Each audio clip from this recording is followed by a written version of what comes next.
My phone buzzed at 9:42 p.m. She said, "I'm at my sister's. Don't wait." I replied, "I'm not alone either." She thought I was bluffing. That was her first mistake. The house felt different when Clara wasn't around to fill it with her constant noise. The endless stream of reality TV shows where rich people pretended to have problems. Phone conversations with friends I'd never met about drama I didn't understand. Complaints about coworkers whose names changed every few months like characters in a soap opera she couldn't stop watching. I sat in my leather recliner, the one she always complained about because it didn't match her carefully curated Pinterest vision of our living room, and stared at the text message glowing on my phone screen like a confession. 3 months of marriage counseling with Dr. Richardson, a woman who charged $200 an hour to tell us we needed to communicate better.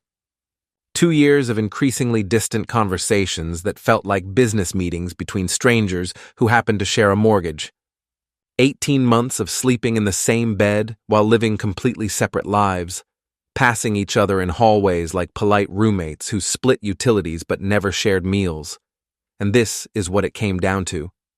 A lie wrapped in 11 carefully chosen words, delivered with the casual cruelty that only someone who truly knows you can manage. Before we dive deeper into this story, I have one small request. Please subscribe, drop a like, comment, and hit that hype button to boost this channel so more people can discover these incredible Reddit stories.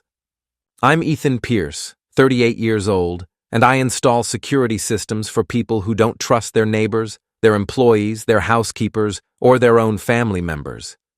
The irony wasn't lost on me. I spent my days helping paranoid rich people spy on their domestic staff and gardeners while living with someone I couldn't trust to tell me the truth about where she bought her morning coffee. But tonight, everything would change. Tonight, the careful, methodical man she'd grown tired of would remind her exactly why Marines don't make idle threats and why underestimating your opponent is the fastest way to lose everything you think you control. Clara thought she was clever. Marketing consultants usually do. They believe they can manipulate anyone with the right combination of words, perfect timing, and strategic pauses that make you question your own perception of reality. She'd been practicing these techniques on me for years, slowly convincing me that my concerns were paranoia, my questions were accusations, and my desire for basic honesty was somehow unreasonable and controlling. What she didn't know was that her husband had been a Marine for 8 years before he started wiring houses for paranoid millionaires who wanted to watch their staff through hidden cameras. What she'd forgotten was that Marines are taught to observe everything, document patterns, and strike with overwhelming precision when the time is right. She'd mistaken my patience for weakness, my silence for ignorance, my willingness to give her space for stupidity. Tonight, she'd learned the difference between those things. I poured myself a glass of the expensive Cabernet Sauvignon she'd bought 6 months ago for special occasions that never seemed to arrive. We'd been saving this $150 bottle for 2 years, waiting for the right moment to celebrate something worth celebrating. A promotion that never came, an anniversary that felt more like a business meeting, a reconciliation that required one of us to admit fault. The wine tasted like victory, though I hadn't won anything yet. I opened my laptop and pulled up the tracking software I'd installed on our shared family plan 6 months ago, when Clara's behavior had become impossible to ignore and her explanations had stopped making any logical sense. Her iPhone showed up as a blue dot on the digital map, parked outside the Marriott downtown on 5th Street. Room charges $300 a night, valet parking, room service that cost more than most people spent on groceries. The same hotel she'd been visiting every Tuesday and Thursday for the past 6 weeks. The same hotel that was definitely, absolutely, provably not her sister Ivy's 1-bedroom apartment in the nursing district across town. I scrolled through weeks of location data, building a timeline that would make any detective proud and any prosecutor salivate. Tuesday nights at the Marriott from 7:30 to 11:45 p.m., with clockwork precision. Thursday afternoons from 2:15 to 5:30 p.m., when she claimed to be in client meetings that somehow never appeared on her work calendar. Friday lunches that lasted 3 hours at restaurants I'd never heard of, all charged to her company credit card for business development with clients who didn't seem to exist in any official capacity. My wife had been living a double life for months, and she'd gotten sloppy about covering her tracks. Or maybe she'd gotten arrogant, confident that her husband was too trusting to investigate and too weak to do anything about it, even if he discovered the truth. Clara had always been beautiful in a way that opened doors and closed deals, tall and elegant, with the kind of confidence that made people want to agree with her even when they knew she was wrong. She'd built a successful career on charm and persuasion, convincing clients to spend money they didn't have on marketing campaigns that promised results she couldn't guarantee but somehow never failed to deliver. The same skills that made her successful at work had made her very, very good at lying to her husband. But every system has vulnerabilities. Every lie leaves digital footprints. Every secret creates patterns that careful observation can detect, and patient documentation can prove beyond any reasonable doubt. The doorbell rang at exactly 10:08 p.m., just as I'd predicted when I'd called Ivy 2 hours earlier. I walked to the front door and opened it to find her standing there in her hospital scrubs, holding a bottle of wine and looking exhausted from another 16-hour shift at General Hospital. Dark circles under her eyes that makeup couldn't hide, blonde hair pulled back in a messy bun that suggested she'd been running between patient rooms for hours, everything about her screaming overworked and underpaid. "Thanks for coming," I said, stepping aside to let her into the house she'd visited hundreds of times over the years for holidays and birthdays and family gatherings that had always felt slightly forced. "When you called 2 hours ago and said Clara was using my name to cover an affair, I didn't believe you," she said, her voice quiet and strained with the kind of exhaustion that comes from working multiple jobs to pay off student loans that never seemed to get smaller. "But after I looked at those hotel receipts you forwarded, and the credit card statements, and the timeline you put together," her voice trailed off as she took in the evidence I'd spread across our kitchen table like a detective's caseboard. "She's been using your name as an alibi for months," I said, closing the door behind her and engaging the deadbolt with a click that seemed louder than usual. "Every time she tells me she's helping you through a rough patch, bringing you soup when you're sick, staying over because you're having panic attacks about work, she's actually meeting someone else." Ivy's face hardened in a way I'd never seen before. My own sister. We'd been planning this confrontation for 2 weeks, ever since I'd finally gathered enough evidence to prove what I'd suspected for months, and decided I needed an ally who understood betrayal from the same source. Hotel charges on nights when Ivy was working back-to-back shifts and couldn't have needed help with anything. Restaurant bills for expensive dinners when Clara claimed she was bringing takeout to her struggling sister. Gas station purchases in neighborhoods Ivy had never visited, at times when hospital security cameras could prove she was at work. The betrayal cut both ways. Clara hadn't just been lying to her husband about her whereabouts. She'd been using her sister's identity, her financial struggles, her emotional problems as cover for an affair that had been going on since late winter. "The worst part," Ivy said, setting down the wine bottle and pulling off her jacket to reveal arms covered in small bruises from IV needles and blood draws, "is that I actually felt guilty. She kept asking me for money, saying she was behind on rent, saying she needed help with groceries, saying her car needed repairs she couldn't afford." "How much?" I asked, though I already knew the answer from my investigation. $200 a month for the past 4 months, 800 total. Ivy's voice was flat, emotionless. "I've been eating ramen noodles and working overtime to help my sister who didn't actually need help. Money she was spending on hotel rooms and romantic dinners with someone who makes more in a month than you make in a year. While I've been skipping meals and taking on extra shifts to help family who was lying to me."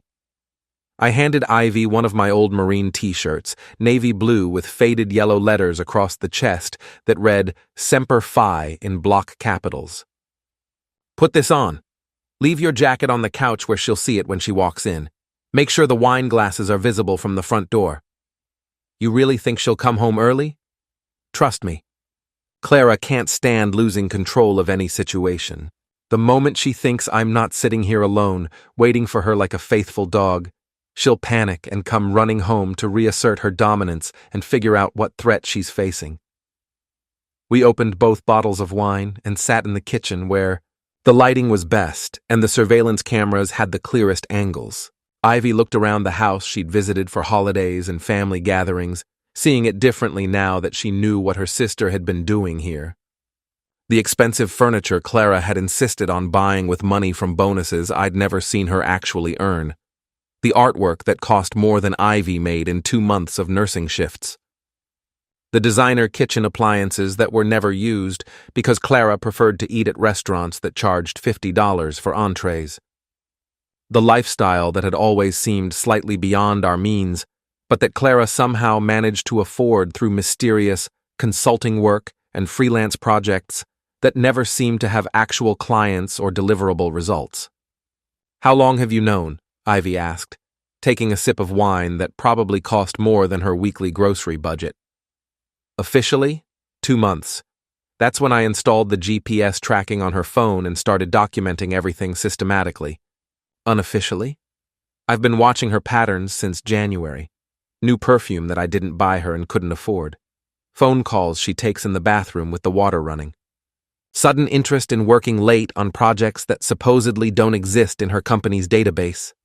The surveillance cameras I'd installed throughout the house for work testing were still active, connected to a military-grade system that recorded everything to multiple secure cloud servers with automatic backup protocols.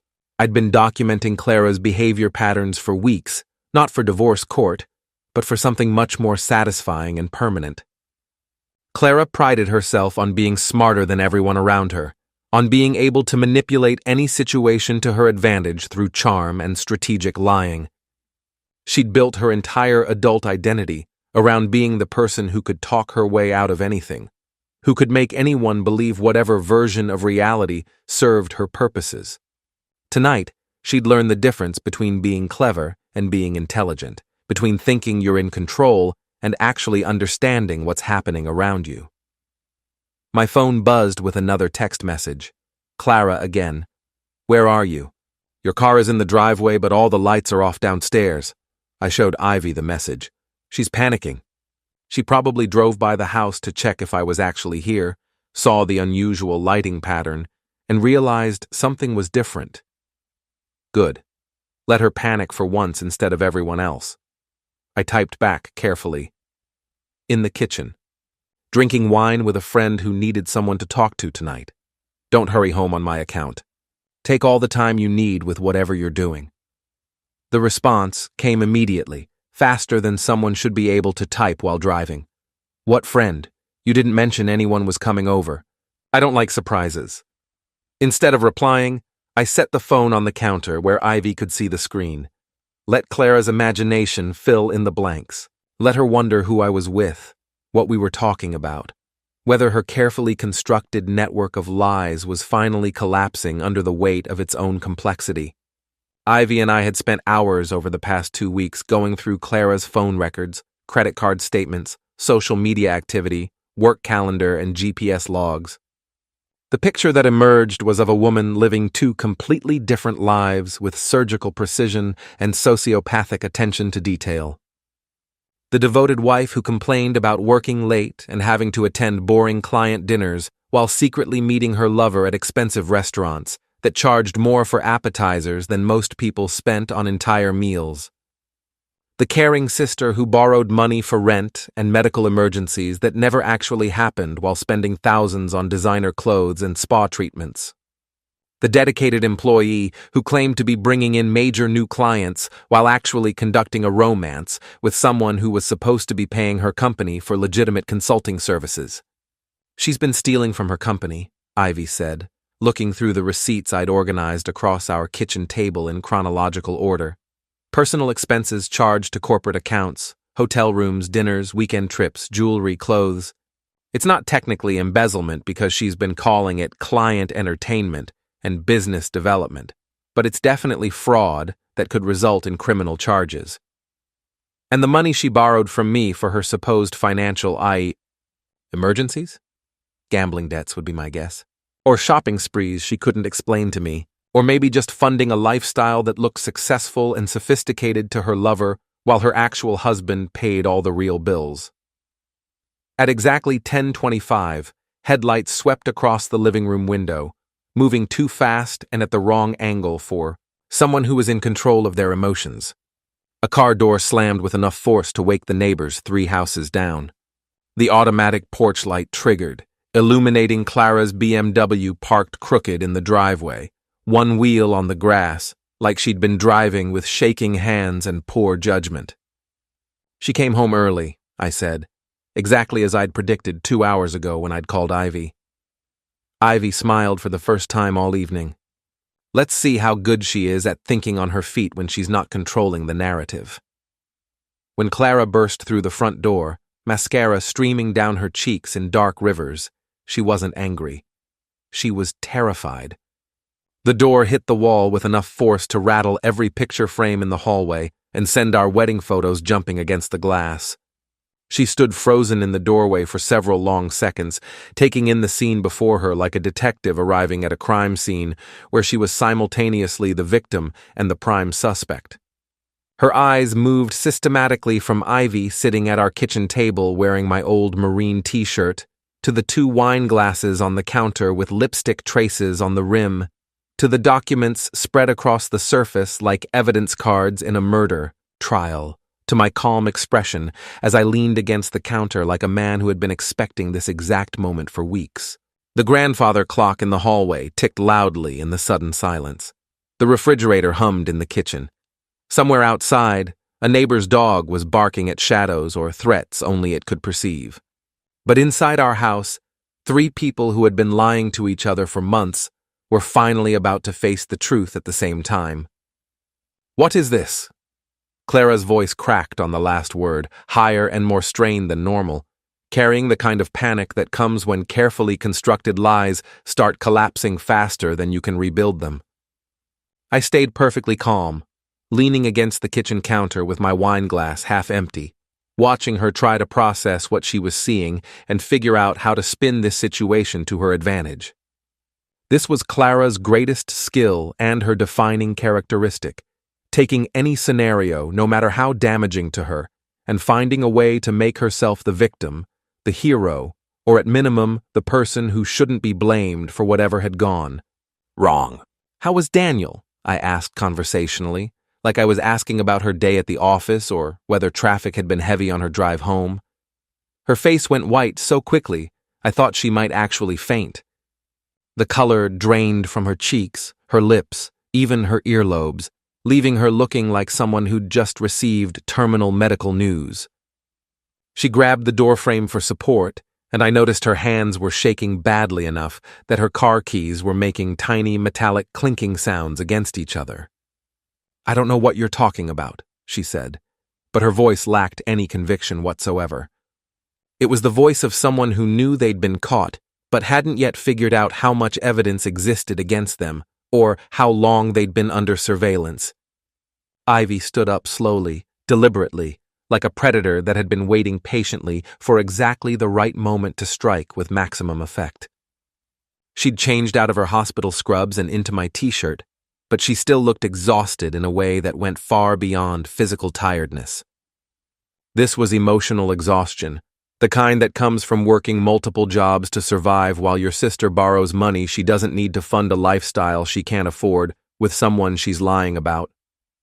"I've been helping him investigate you for months, Clara," Ivy said, her voice colder than I'd ever heard it, colder than the voice she used with difficult patients or incompetent doctors. "Helping him document every lie you've told, every dollar you've stolen, every time you've used my name to cover your affair, while I worked 16-hour shifts to lend you money you didn't actually need." "Investigate me?" Clara's laugh sounded forced, hysterical, like someone trying to convince themselves that a joke was funny when everyone else had already moved on to more serious topics. "Investigate what? I haven't done anything wrong. I'm not the one entertaining strange women in my kitchen while my spouse is out working to support our household." I reached into my laptop bag and pulled out a manila folder that had grown thick with documents over the past 2 months of systematic investigation. Bank statements, hotel receipts, restaurant bills, gas station purchases, phone records, GPS logs from her car's tracking system, email printouts, social media screenshots. Months of evidence organized chronologically and cross-referenced to build an absolutely airtight case that would hold up in any court or corporate investigation. "Hotel receipts," I said, beginning to spread the papers across the kitchen table, like a dealer laying out cards in a poker game where everyone could see the hands. "All charged to your company credit card, all for rooms at the Marriott downtown. All on nights when you told me you were staying at Ivy's apartment to help her through panic attacks about work stress." "Those are—" Clara looked at the receipts, then at Ivy, then back at me, her mind racing to find an explanation that would somehow make sense to people who hadn't been documenting her lies for months. "Those are for legitimate business purposes, client meetings, confidential strategy sessions that require privacy." "Really?" Ivy's voice carried the kind of cold anger that nurses develop after years of dealing with patients who lie about their symptoms and family members who lie about following treatment plans. "Because according to your company's internal calendar system, which Ethan somehow managed to access through his security consulting connections, you didn't have any client meetings scheduled on those dates." I smiled slightly, the first genuine expression I'd shown since Clara walked in. Amazing what IT security consultants can discover when they really want to help someone understand what's happening in their own life. Clara's mouth opened and closed like she was trying to speak, but couldn't find words that would make this situation make sense. She'd built her entire adult life around being the smartest person in any room, the one who could talk her way out of any situation through charm, strategic manipulation, and carefully constructed narratives that made her look reasonable while making everyone else look paranoid or controlling. But she'd never faced opposition that had been planning for months, documenting everything, and building a case with the same methodical precision she used in her marketing campaigns. I opened the folder wider and pulled out specific documents, arranging them in perfect chronological order across the table like a prosecutor preparing evidence for a jury. Daniel Foster, age 42, CEO of Foster Development Group. Married to Julia Foster, attorney specializing in corporate fraud. 3 children ages 8, 12, and 15. He's been investing in your marketing campaigns for exactly 8 months, which is precisely when your affair started according to hotel records and GPS data. Clara's phone started buzzing insistently, vibrating against her purse with the kind of urgency that suggested multiple people were trying to reach her simultaneously. She glanced at the screen, and her face somehow became even paler, which I hadn't thought was physically possible. The caller ID showed her boss's name and direct office line. "You might want to answer that," I suggested calmly, like a helpful friend offering practical advice. "It's probably important. People don't usually call at 11 o'clock at night unless something significant has happened that requires immediate attention." She grabbed the phone with hands that were shaking so badly she almost dropped it twice before managing to swipe the screen and accept the call. The conversation lasted exactly 43 seconds. I counted, timing it on my watch like I was documenting evidence for a court case or insurance investigation. When she hung up, tears were streaming down her face, mixing with her expensive mascara to create dark tracks that made her look like she'd been in a physical fight. "They fired me," she whispered, her voice barely audible above the grandfather clock and the refrigerator's hum. "Really?" I asked, feigning complete surprise while knowing exactly what had happened because I'd engineered it. Why would Pacific Marketing Group fire their supposedly top account executive? "You sent them the receipts, didn't you? You sent them documented proof that I was charging personal expenses to company accounts. You systematically destroyed my career." I nodded slowly, like someone confirming an obvious fact. Company policy specifically prohibits personal relationships with clients. Section 12 of the Employee Handbook, which you signed when you were hired 3 years ago. It also strictly prohibits billing personal expenses to corporate accounts, which is called fraud in most legal jurisdictions and grounds for immediate termination and possible criminal prosecution. Ivy picked up another document from the table, studying it with the same careful attention to detail that made her good at spotting medical symptoms other nurses missed. This is particularly interesting, Clara. These are text messages between you and Daniel where you're claiming that Ethan is physically abusive, that he hits you, threatens you, and that you're genuinely afraid to be alone with him. Clara spun around like she'd been physically slapped. I never said that. Not exactly like that. You're taking things out of context and making them sound worse than they were. Text messages don't lie, I said, pulling out my phone and reading from the screen in the same calm, steady voice I used when explaining security system features to wealthy clients. He grabbed my wrist so hard it left bruises that lasted for days. I'm scared to go home. I think he might actually hurt me this time. I need somewhere safe to stay until I can figure out what to do about this situation. That was... Clara looked frantically between Ivy and me, her mind racing to find an explanation that would somehow make her lies sound reasonable to people who knew the truth. That was emotional truth, not literal truth.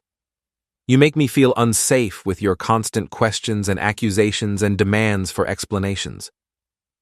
Which part was emotional truth? I asked patiently. The lie about me being violent when I've never raised a hand to anyone in your presence, or the part where you asked your lover for $10,000 to escape your imaginary abusive husband? Clara lunged toward my phone, desperation making her reckless and clumsy in a way that was completely unlike her normal controlled demeanor. I stepped back automatically, my Marine training taking over before my conscious mind had time to process the threat she represented. She stumbled and caught herself on the kitchen counter, knocking over a wooden bowl that scattered apples and oranges across the marble floor with loud, echoing thuds. Don't, I said quietly, and something in my voice made her freeze completely in place. It wasn't a threat. It wasn't anger. It was the calm, professional tone of someone who had been trained to handle much more dangerous situations than a panicking woman in an expensive dress who'd been caught lying. The footage is already uploaded to 3 separate drives, I continued, in the same conversational tone I might use to discuss the weather. One with my lawyer, one with Ivy, and one with someone else you're going to meet very soon. Clara's phone exploded with notifications like a slot machine hitting jackpot. Text messages, missed calls, voicemails, Facebook messages, Instagram comments, LinkedIn connection requests.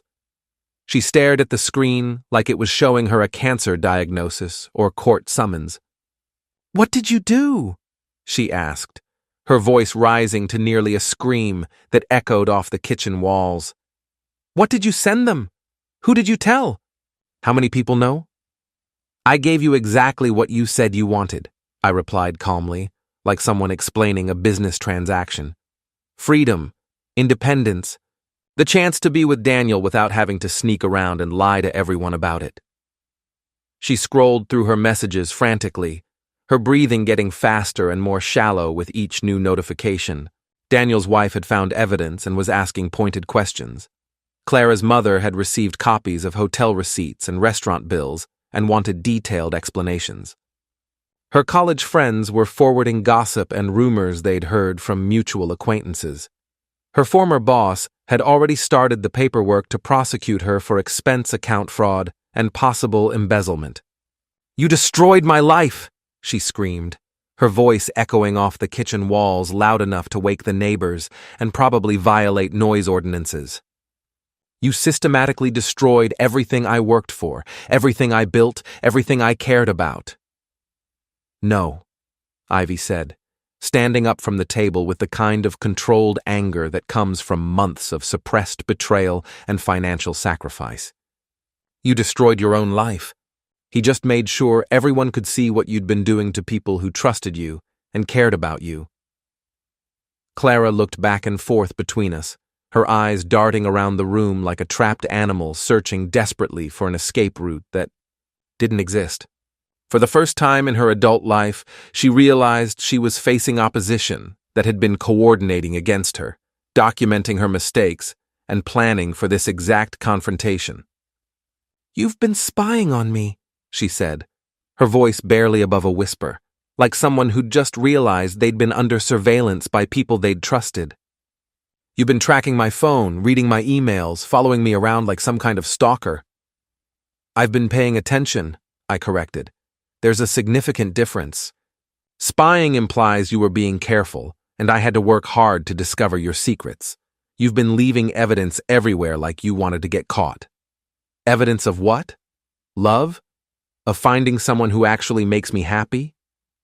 Of trying to build a relationship with someone who appreciates me and doesn't treat me like a roommate?" "Evidence of fraud," Ivy said, her voice flat and emotionless. "Evidence of blackmail. Evidence of using your sister's identity to cover your crimes while she worked double shifts to lend you money you didn't need for emergencies that didn't exist." Clara looked at her sister like she was seeing her for the first time in years. "You're supposed to be on my side, Ivy. We're family. Family doesn't betray family like this. Family doesn't lie to family for months while stealing their identity and their money," Ivy shot back with more anger than I'd ever heard from her. "Family doesn't let their sister work themselves to exhaustion while funding an affair with money they borrowed under false pretenses." Clara ran toward the front door, but stopped dead when she saw something on the hallway table that made her freeze. Like she'd seen a ghost. Her laptop bag, the expensive Italian leather one she'd bought with money she'd borrowed from Ivy 3 months ago for a supposed medical emergency. The same bag she'd left at Daniel's hotel room 4 hours earlier when she'd rushed home to deal with my unexpected text message. "How did you get this?" she asked, her voice hollow with the realization that her secrets had been compromised far more thoroughly than she'd ever imagined possible. "I have friends in hotel security," I said, like someone explaining a simple business transaction. "Amazing what people will do for someone who installs their surveillance systems for free and teaches their staff how to spot credit card fraud and identity theft." She stared at the bag like it contained evidence of war crimes or terrorist activities, which, considering what was probably on that laptop, it might as well have. "Everything's on there, isn't it?" she asked, her voice carrying the weight of someone who already knew the answer. "Emails, photos, bank records, chat logs, everything." "Everything," I confirmed. Clara grabbed her car keys from the bowl by the door and ran outside into the night like someone fleeing a fire. The front door slammed so hard that the glass in the storm door cracked, creating a spider web pattern that would probably need to be replaced before we could sell the house. Ivy and I watched through the living room window as Clara sat in her car for 15 minutes, making increasingly frantic phone calls. Her gestures became wilder and more desperate as each call apparently went to voicemail or was answered by people who weren't interested in helping her navigate this disaster. "She's calling Daniel," Ivy observed. "He won't answer. His wife disconnected his phone 2 hours ago when she received the complete evidence package." After watching Clara's increasingly frantic attempts to reach someone, anyone, who might help her salvage this situation, we saw her throw her phone across the car's interior in frustrated rage and put her head in her hands like someone who'd just realized they were completely alone. "Almost feel sorry for her," Ivy said. "Almost." Clara finally started her car and drove away, tires squealing as she took the corner too fast. One taillight was flickering erratically, probably damaged when she'd hit a curb in her panic to get home and regain control of a situation that had been out of her control for weeks. My phone rang almost immediately. Unknown number with a local area code that I recognized as belonging to the expensive part of town where successful attorneys and business executives lived. "Ethan, this is Julia Foster. I'm Daniel's wife, and I think we need to meet as soon as possible. I have information you're going to want to see, and I suspect you have evidence that will be very useful to me." I met Julia Foster at Morrison's Cafe on Thursday morning at precisely 9 o'clock. She had chosen a corner booth with clear sightlines to all entrances, her back to the wall like someone who understood the value of controlling her environment. She was exactly what I had expected: tall, blonde, impeccably dressed in a charcoal business suit that probably cost more than my monthly mortgage payment. Everything about her screaming successful attorney who didn't lose cases or tolerate being lied to. "Thank you for meeting me on such short notice," she said as I sat down across from her, noting that she had already ordered coffee and was reviewing documents like someone who had been preparing for this meeting since dawn. "Your husband's been sleeping with my wife for 8 months," I replied. "I figure we have quite a bit to discuss." Julia slid a thick leather folder across the table with the kind of precision that suggested she had been planning this moment for weeks. "I hired a private investigator 6 weeks ago after I found evidence that Daniel was hiding significant financial transactions from me. He's very thorough and very expensive, but he gets results that hold up in court." I opened the folder and felt my stomach drop, even though I thought I had prepared myself for what I might see.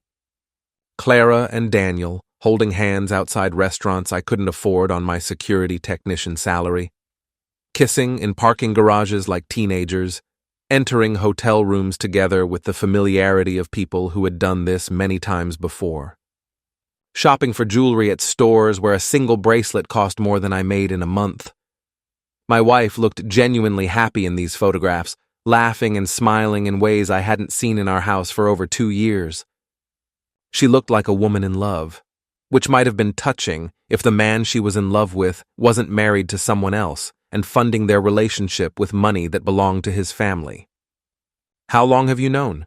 I asked, studying a photograph of Clara laughing at something Daniel had said while they shared an expensive dessert at some upscale bistro I'd never heard of.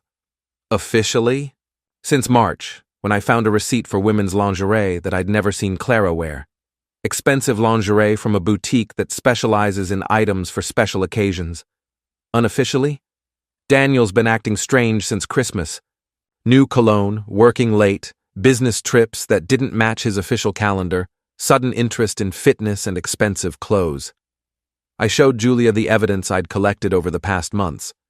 Hotel receipts with company credit card numbers clearly visible, text messages between Clara and Daniel discussing their future together in detail. GPS logs from Clara's car showing regular visits to his office, his neighborhood, and hotels across 3 different counties. We spent the next hour comparing timelines, cross-referencing dates, and building a case that would hold up in any court of law. The pattern was absolutely clear. This wasn't a casual affair or a moment of weakness that had gotten out of hand. This was a planned, sustained relationship involving fraud, embezzlement, and coordinated lies to multiple victims over an extended period of time. "Your wife told Daniel that you were abusive," Julia said, pulling out a small digital recording device that looked expensive and professional. "She told you that directly?" "She called our house Tuesday night, about 20 minutes after you sent those messages that panicked her. Said you'd threatened her physically, that she was afraid to go home alone, that she needed Daniel's help finding a safe place to stay until she could figure out how to handle what she called your escalating violence." I laughed, but there was no humor in it whatsoever. Clara's 5'3" and weighs maybe 120 soaking wet. She's never seen me raise my voice above normal conversation level. The most violent thing I've ever done in front of her is kill a spider with a rolled-up magazine. I figured as much. When someone's actually afraid of domestic violence, they don't tell elaborate, detailed stories about their abuser. They just run and ask for help later. Julia pulled out another set of documents that made my blood pressure spike when I realized what I was looking at. Bank statements showing electronic transfers from Daniel's personal checking account to Clara's account. $53,000 over 7 months, labeled as consulting fees and marketing expenses for services that had never been performed. He was funding her entire lifestyle, Julia said, her voice carrying the kind of cold anger that comes from discovering systematic betrayal. Designer clothes, spa treatments, that BMW she drives, the expensive jewelry she wears to work events, all gifts from my husband, purchased with money from our joint savings account. Using your children's college funds to buy gifts for his mistress.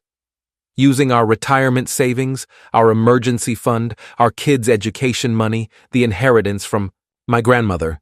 Daniel systematically cleaned out accounts we'd been building for 15 years to fund a lifestyle that made his mistress look successful and sophisticated. We sat in silence for several minutes, two people who'd been betrayed by the same elaborate deception, studying evidence of how thoroughly our spouses had been deceiving not just us, but everyone around them. "What do you want to do about it?" I asked. Julia smiled, and it wasn't a pleasant expression.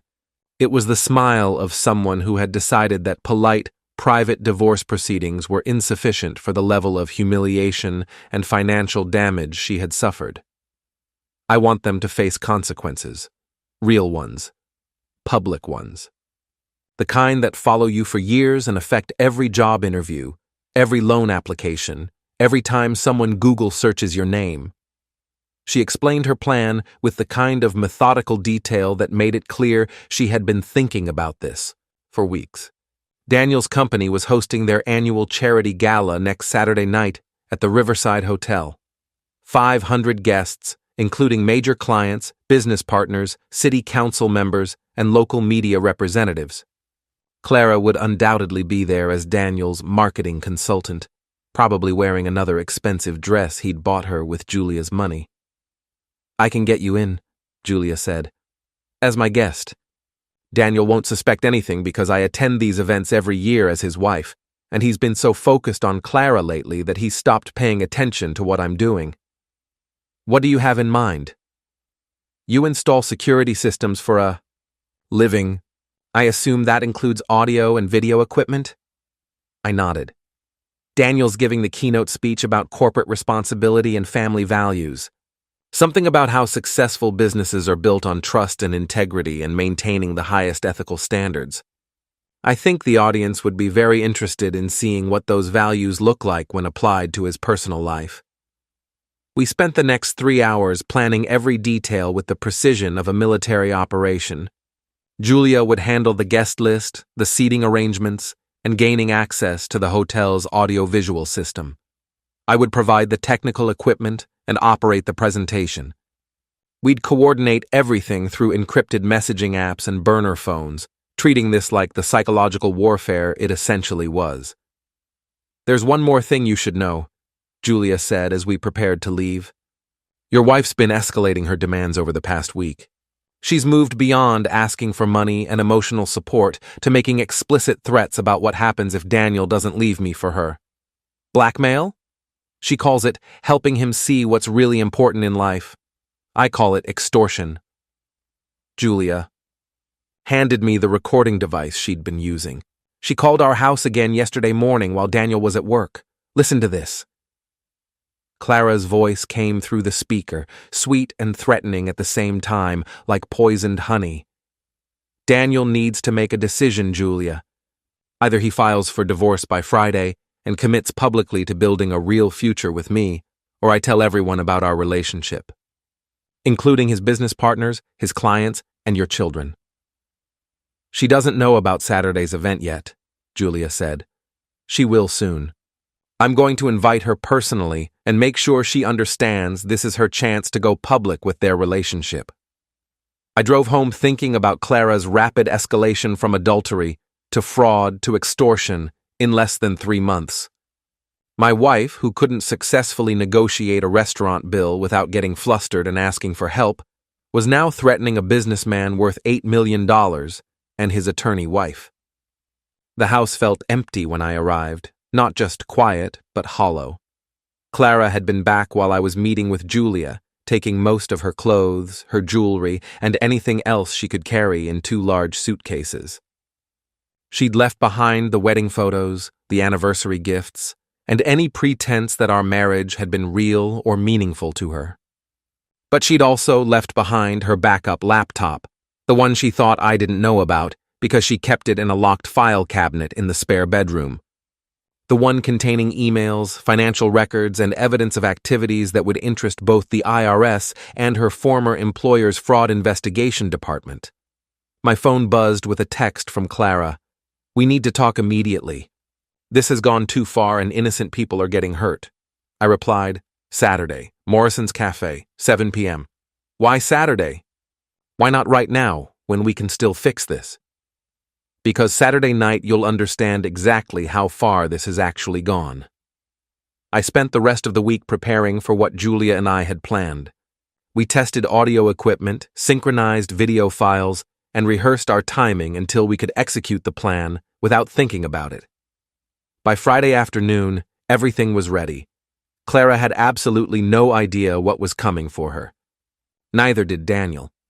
The Riverside Hotel ballroom looked like something from a Hollywood political thriller. Crystal chandeliers cast warm golden light over white tablecloths and silver centerpieces, 500 people in formal evening wear, pretending to care passionately about local charities while actually networking for business deals that would be worth millions over the coming year. I stood in the back corner near the professional audiovisual control booth, wearing a rented tuxedo and operating equipment that Julia had arranged for me to access through her connections on the charity's organizing committee. She'd introduced me to the event coordinator as her technical consultant, someone helping with the presentation software for Daniel's keynote speech about corporate responsibility. Clara arrived at exactly 7:30, 15 minutes late as always, wearing a red silk dress that probably cost more than I made in 2 weeks installing security systems for paranoid rich people. She walked into the ballroom with Daniel like they owned the entire hotel, smiling and shaking hands with business leaders who had no idea they were looking at 2 people who'd been systematically lying to everyone for months. "She looks confident," Julia observed, appearing beside me in a midnight blue gown that matched her husband's tuxedo perfectly, every inch the successful attorney's wife. "She always does right before she realizes she's been outplayed." Daniel worked the room like a seasoned politician, introducing Clara as his marketing director to people who controlled millions in potential contracts. Clara played her part perfectly, charming and professional, giving no hint that she was unemployed, facing potential fraud charges, and blackmailing her lover for money and marriage. The irony was absolutely delicious. Here were 2 people whose entire relationship was built on elaborate lies and financial fraud, presenting themselves as pillars of the business community to an audience that valued integrity and ethical behavior above everything else. "Ladies and gentlemen," the event coordinator announced at exactly 8 o'clock, "please welcome Daniel Foster, CEO of Foster Development Group, who will be speaking tonight about corporate responsibility in the modern business environment." Daniel Lasti took the stage to polite applause, looking completely comfortable under the bright lights in his expensive suit and perfect haircut, preparing to deliver a speech about business ethics that he'd probably given dozens of times to audiences who had no idea what kind of man they were actually listening to. "Thank you all for being here tonight," Daniel began, his voice carrying easily through the ballroom's sound system. "At Foster Development Group, we believe that successful businesses are built on an unshakable foundation of trust, integrity, and family values. These aren't just words we put on our website.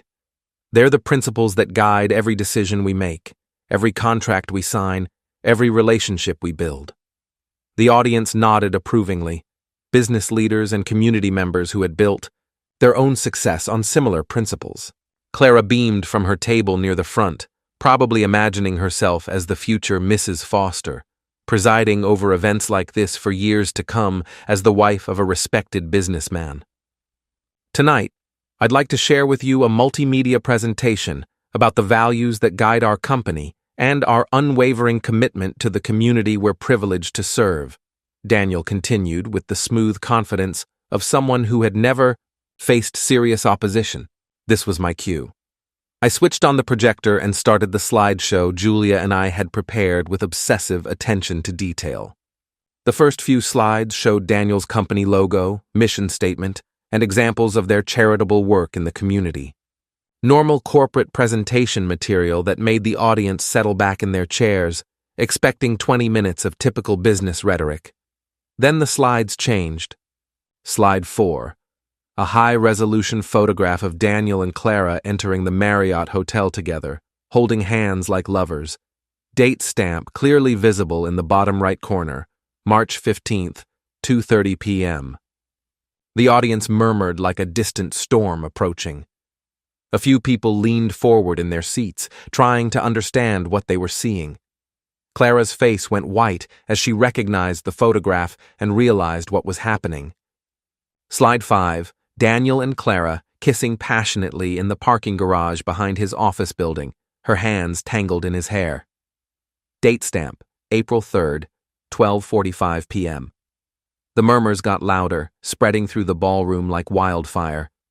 People started turning in their seats, looking for Clara in the crowd, connecting the woman at table 6 with the woman in the photographs being projected 20 feet tall behind the podium.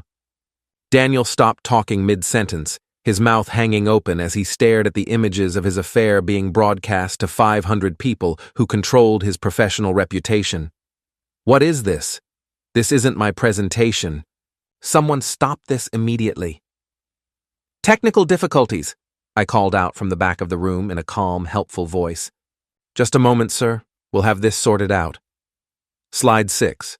A hotel receipt showing charges for champagne, room service, and a luxury suite. Company credit card number clearly visible at the bottom, along with Daniel's signature authorizing personal charges to corporate accounts. The ballroom erupted in shocked conversations. Cameras flashing as society reporters realized they were witnessing a major scandal, business partners pulling out phones to document what they were seeing for their own protection. "Turn it off!" Daniel grabbed the microphone, but his voice cracked with panic and desperation. "This is sabotage! Someone is trying to destroy my reputation." Slide 7. A bank statement showing electronic transfers totaling $53,000 from Daniel's personal account to an account belonging to Clara Pierce. Description line reading, "Consulting fees and marketing expenses for services rendered." Clara bolted from her chair like someone had fired a gun, knocking over a wine glass that shattered on the marble floor with a sound that carried through the suddenly quiet ballroom.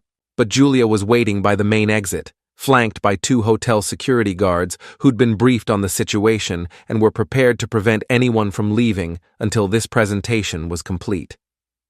"Leaving so soon?" Julia asked, her voice carrying across the room in the sudden quiet that had fallen over 500 shocked guests. "This is harassment," Clara said, her voice shaking with panic and rage. "This is a coordinated attack. You can't do this to us. We have rights." "This is evidence," Julia replied, loud enough for the nearby tables to hear clearly. "Evidence of adultery, embezzlement, fraud, and extortion." I triggered the final slide, an audio file that began playing through the ballroom's professional sound system with crystal clear quality. Clara's voice filled the room like a confession. "Daniel needs to make a decision, Julia. Either he files for divorce by Friday and commits publicly to building a real future with me, or I tell everyone about our relationship, including his business partners, his clients, and your children. I'm not going to wait forever for him to choose what's really important." The room went completely silent, except for the sound of Clara's recorded voice threatening to destroy a man's family unless he abandoned them for her. 500 people listening to a woman essentially blackmailing a businessman in front of his wife, threatening to use their affair as a weapon against his livelihood and his children's security. Then someone started laughing.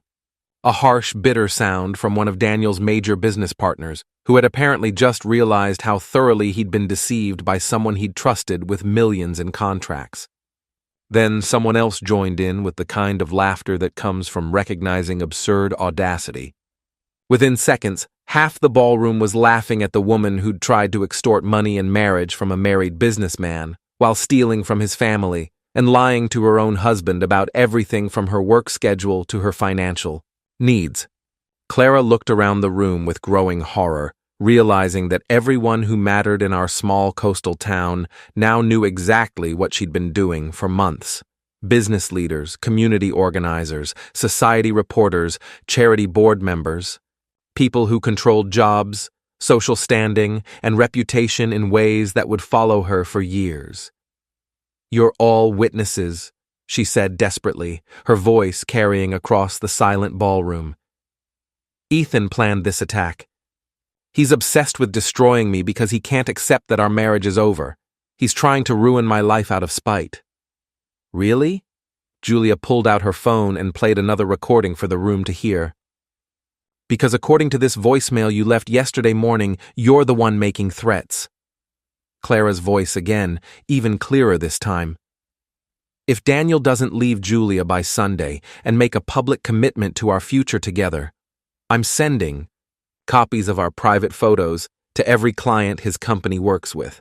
I'm sure they'll be very interested in knowing what kind of man they're doing business with and whether they can trust him with their money. The laughter stopped completely. This wasn't funny anymore. This was a woman threatening to use intimate photos as weapons against someone's livelihood and professional reputation, essentially admitting to possessing what amounted to blackmail material. Daniel was escorted off the stage by hotel security while several business partners were already pulling out their phones, probably calling lawyers or accountants or board members to discuss immediate damage control and contract reviews. Clara ran toward the service exit, pushing through tables and knocking over chairs in her panic to escape. I followed her outside to the hotel's loading dock area, where she couldn't run any further. "You destroyed everything!" she screamed when she saw me, her voice echoing off the concrete walls. "My job, my reputation, my future, my relationship, everything I worked for over the past 5 years. I exposed everything," I corrected. "Everything you chose to hide while lying to people who trusted you. No one will hire me now. No one will trust me. You've completely ruined my life over something that was never about you. Your life was ruined the moment you decided that lying to everyone who cared about you was easier than being honest about what you wanted." Clara got in her car and drove, away without another word, tires squealing as she took the corner too fast and disappeared into the night. I watched her taillights vanish, knowing this was absolutely the last time I'd see her as my wife. Julia appeared beside me in the loading dock, still looking elegant despite everything that had just happened. "How do you feel?" she asked. "Like I can finally breathe again." We walked back inside to find the charity gala continuing without Daniel and Clara. People were eating dinner, making small talk, and donating money to worthy causes. By the end of the night, most guests were discussing quarterly earnings reports and vacation plans rather than the scandal they'd witnessed. But the reporters were still there, taking notes and asking questions about what they'd observed. "This will be in tomorrow's business section," Julia said. "Good. Let everyone know what happens when you try to build success on elaborate lies." I helped Julia pack up the audio-visual equipment, while hotel staff cleaned up the broken glass and rearranged the tables Clara had knocked over during her escape. "What happens now?" she asked. "Now we go back to our lives. Better lives. Honest lives. Lives where we don't have to wonder what our spouses are really doing when they claim to be working late." Julia smiled, the first genuine smile I'd seen from her all evening. "Thank you for helping me see who my husband really was. Thank you for helping me prove who my wife really was." I drove home alone through empty streets, feeling lighter than I had in months. Clara was waiting in my driveway when I got home at 12:30 in the morning. She sat in her BMW with the engine running and the headlights pointed at our house, staring at the building we'd shared for 4 years, like she was trying to memorize every detail before it disappeared forever. When she saw my headlights sweep across her car, she got out and walked toward me with the careful, deliberate steps of someone who'd been drinking but was trying very hard not to show it. "We need to talk," she said, her voice steady but her hands shaking. "There's nothing left to talk about. Please, 5 minutes. After 4 years of marriage and everything we've been through together, I deserve 5 minutes." I unlocked the front door and let her follow me inside one last time. The house felt different now, like a museum of a life that had never been real. Every photograph on the walls, every piece of furniture we'd chosen together, every shared memory had been contaminated by months of lies and systematic betrayal. Clara sat on the couch where she used to watch reality TV shows and complain about coworkers whose problems seemed insignificant compared to what we were dealing with now. She looked small and defeated, nothing like the confident woman who'd walked into the charity gala 5 hours ago expecting to be treated like royalty. Everyone knows, she said. Yes. My mother won't return my calls. My college friends are asking questions I can't answer. Daniel blocked my number and changed the locks on his office. His wife is filing for divorce and demanding half of everything he owns. I poured myself a glass of water and sat in my leather chair, the one she'd always hated, because it didn't match her vision of how our living room should look. What did you expect? I expected us to handle this privately, like adults, like people who used to love each other and shared a life together. You mean like when you handled your affair privately? By lying to me for 8 months, stealing money from Daniel's family, using your sister's identity to cover your tracks, and blackmailing your lover when he didn't move fast enough to suit your timeline? Clara started crying. Not the manipulative tears she used during arguments to make me feel guilty for asking reasonable questions, but genuine sobs that came from somewhere deep and broken. Her mascara was already ruined from the earlier confrontation, and now fresh tears carved new tracks through the smeared makeup. I never meant for it to go this far, she said between sobs that made her whole body shake. Which part? The affair, the lies, the fraud, or the blackmail? Any of it. All of it. I was lonely, Ethan. You work constantly. We never talk anymore about anything meaningful. We live like roommates instead of husband and wife. I felt invisible in my own marriage. So you decided to fix our marriage by sleeping with someone else? I decided to find someone who made me feel alive again. Someone who listened to me when I talked. Who made me feel special and wanted and beautiful instead of like a burden or an obligation. I studied her face, looking for traces of the woman I'd married 6 years ago in a ceremony that had felt like the beginning of something important. She was still there, underneath the expensive makeup and the designer clothes Daniel had bought her with his wife's money, but she felt like a stranger, like someone I'd known in another lifetime when I was younger and more trusting. Do you love him? I asked. Clara wiped her eyes with a tissue from her purse, leaving streaks of black mascara on the white paper. I thought I did. But you don't? I don't know anymore. After tonight, after seeing how quickly he threw me away when his reputation was threatened, after watching him pretend he barely knew me when 500 people were staring at evidence of our relationship, I don't know anything anymore. I reached into my jacket pocket and pulled out a manila envelope that felt heavier than it should have. These are divorce papers. Sign them tonight, and this ends as quietly as possible. Refuse, and everything becomes public record in family court where reporters can access it freely and use it in newspaper articles.